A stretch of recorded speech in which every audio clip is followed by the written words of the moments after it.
Good evening friends. আজি মই গাড়ী এখন কিনিব যাই আছোঁ। এতিয়া বাজিল আপোনাৰ 6:30 ইভিনিং। এতিয়া গুৱাহাটী যাই আছোঁ মোৰ গাড়ী ডেলিভাৰী। এইজন আয়ুষ, সি বাইক বুলিলেই চকু দুটা জিলিকি উঠে তাৰ। আমাৰ পুৰণি বাইকখনৰ চাবিটো লৈ সি খেলি থাকে। আজি এখন নতুন বাইক মই আনিব গৈ আছোঁ। সেই ভাৱনাই এই মুহূৰ্তটো আৰু বিশেষ কৰি তুলিছে। এতিয়া যাওঁ, মোৰ লগতটো আহি আছে, তো তাৰ লগত যাওঁ। আৰু মোৰ ফাইনেন্সাৰটো মোৰ লগৰে, মই এটাই গোটেইখিনি কৰি লৈছোঁ। যাই কিনে গাড়ীত ডেলিভাৰীটো ল'ব লাগে, একেবাৰে ল'ম আৰু গুচি আহিম। তো বলক জাৰ্ণিটো ইয়াৰ পৰাই আৰম্ভ কৰোঁ, গাড়ী লোৱাৰ ঘৰৰ পৰাই। বাই বাই দিদি আয়ুষ। আৰু এতিয়া অপেক্ষাৰ শেষ কেইটামান ঘণ্টা। বন্ধুৰ বাইকৰ পিছফালে বহি ডিলাৰৰ ফালে আগবাঢ়ি আছোঁ। বাহিৰত ৰাস্তা আগবাঢ়ি আছে, কিন্তু মনত চলি আছে হাজাৰটা ভাৱনা। আজি হয়তো মোৰ জীৱনৰ আন এটা স্মৰণীয় দিন। গন্তব্য এতিয়া একেবাৰে ওচৰত। প্ৰতিটো কিলোমিটাৰে উত্তেজনা বঢ়াই নিছে। মনত কেৱল এটাই চিন্তা, অলপ পাছতেই প্ৰথমবাৰৰ বাবে নিজৰ নতুন বাইকখনৰ সন্মুখত থিয় হ'ম।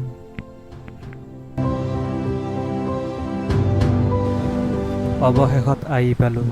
বহুদিন ধৰি জ্বলাই অহাৰ অপেক্ষাত আছিলোঁ। এই দুৱাৰখন পাৰ হ'লেই মোৰ সপোনটো বাস্তৱ হ'ব।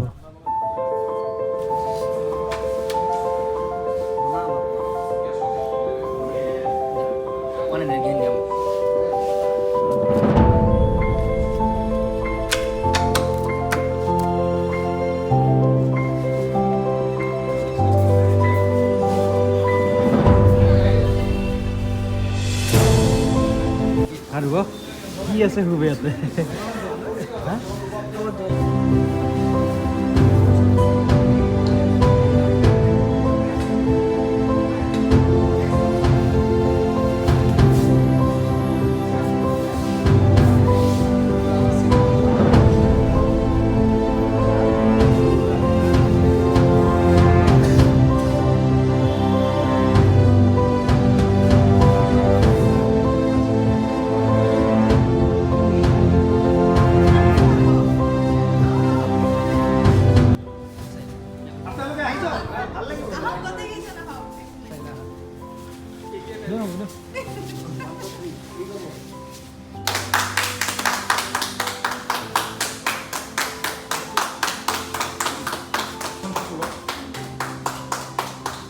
লাগিল আৰু হেলমেট দিলে কি কৰি হাততে লৈ যাম গাড়ী ৰাজা নাম এটা দিব লাগিব আৰু ইয়াত কি নাম দিম ভাবিব লাগিব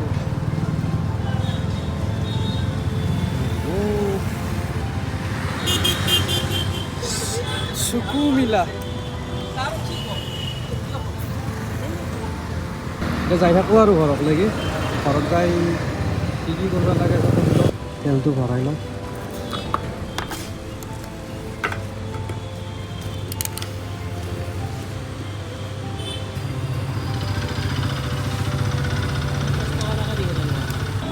জেগাটো লেতেৰা আছিল গাড়ীৰ লাইন আপটো কেনে আছে যাওঁ আৰু এতিয়া কি আৰু ঠাইবিলাক ঘূৰাই গৈছিলোঁ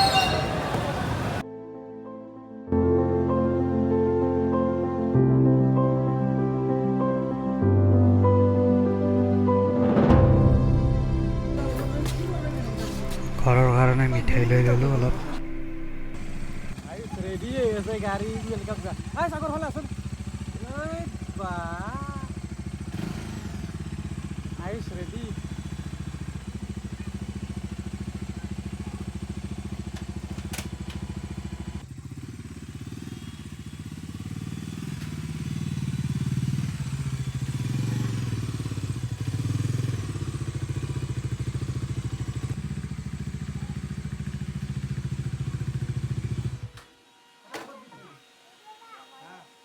চাবি লগা হ'লে আহিছোঁ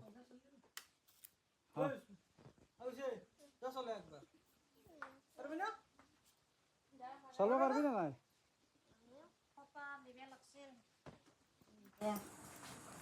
তাত দি এটা কেতিয়াবা এটা সপোন পূৰণ হ'বলৈ বহু বছৰ লাগে, কিন্তু সেই এটা মুহূৰ্তই সকলো অপেক্ষাক সাৰ্থক কৰি তোলে। আজি সেই মুহূৰ্তটো মোৰ জীৱনলৈ আহিল।